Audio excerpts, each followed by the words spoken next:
So senior year, you had a good senior season. Now it's time to go to college, and you decided to go to Indiana State. Give us your experiences on the recruiting process. Well, back then, I played basketball too. My senior year, and I kept getting hurt. And I tore my ankle up a couple times, and I kept getting hurt. So I didn't want the colleges to know I was, was hurt. So I thought things were, kind of like I didn't know what to think. I really have a lot of role modeling on what to expect about the whole process. So playing basketball, I'll never forget. We went to Terre Haute, Indiana, to play a basketball against Terre Haute North. And so we were sitting. We went to this big banquet hall to eat before the game, and I walk in there, and I'm sitting, and the head football coach for Indiana State was there. He said, "Hey, Brian," he had spoke to me the week before, and I was like, "Hey, how you doing, Coach Race?" And I thought it was just good karma that I happened to see him down while I was down just for a day of playing a basketball game versus Terre Haute North. That I saw my potential college coach. So that was like a sign to me that maybe I should go to the United States. So 2 weeks later, I ended up going down there for a recruit visit, and I had never seen anything like that. Just the college atmosphere. I'm an East Chicago kid, kind of an urban kid where I didn't have a lot of exposure, but that in itself prompted me to sign with the United States. I met a lot of guys who came from the same backgrounds I came from, and they were very friendly. The facilities at the time were nice. Coaches were really respectful. So I thought that was the best spot for me. Besides, it was pretty close to home, 3 hours away. So that was a good chance for me to go back and forth home, and family could visit me, while I was down in Terre Haute. So that's why I chose Indiana State. So not only was you the first captain at East Chicago Central, but you also was one of the first ones to get a scholarship. East Chicago Central, correct? Yeah, I went down to Indiana State, played ball. I think other guys got recruited, but I don't know, maybe I had a better name or something where I got more accolades at the time. But there were guys on the team who just as athletic or as good as me. But I was blessed with a better opportunity at that time. But there are other players, like Reg. He went to school in Illinois, ended up going to Western Illinois eventually. Jared went on to Purdue and played football for a couple of years. So a lot of us, had a chance to go to different schools, but I think I had the biggest name at that time. Okay. Yeah. So now you're a freshman at Indiana State University.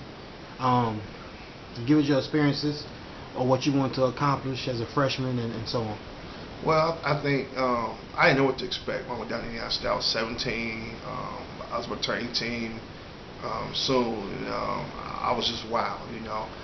What threw me through a loop was, I was a real good defensive player. I was real fast, strong. But when I went to Indiana State, the first day of practice, they gave me a white jersey. I'm like, Coach, this is a mistake. I need a blue jersey. He was like, no, there's no mistake. You're playing offense. So I was like, huh? And so during the recruiting process, I assumed I was playing defense. They told me I was playing defense, this and that. And it was weird because I was a lineman, offensive line. I played offensive line in school. I played all the whole game in high school, but I really didn't enjoy playing offensive lineman. But I guess they made a decision without me knowing, and that changed my whole attitude towards football. Okay. So after your freshman year, did you play or what happened? No, I redshirted my freshman year, and I redshirted my freshman year. I ended up playing my sophomore year, and I just wasn't focused. I just wasn't focused. I was partying down in school and wasn't focused and stuff. And I ended up quitting. I stopped playing football after my sophomore year. The coaches, the whole tone. Well, first they tried to get me to take steroids after my sophomore year, and after meeting the coach, we want to play you next year, and this and that. And you show a lot of progress, this and that. You got 3 more years to play football, and but we need you to get stronger and faster.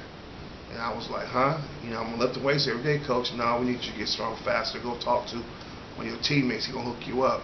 So I was like, man, what is he talking about? So I went to talk to this guy from Pennsylvania.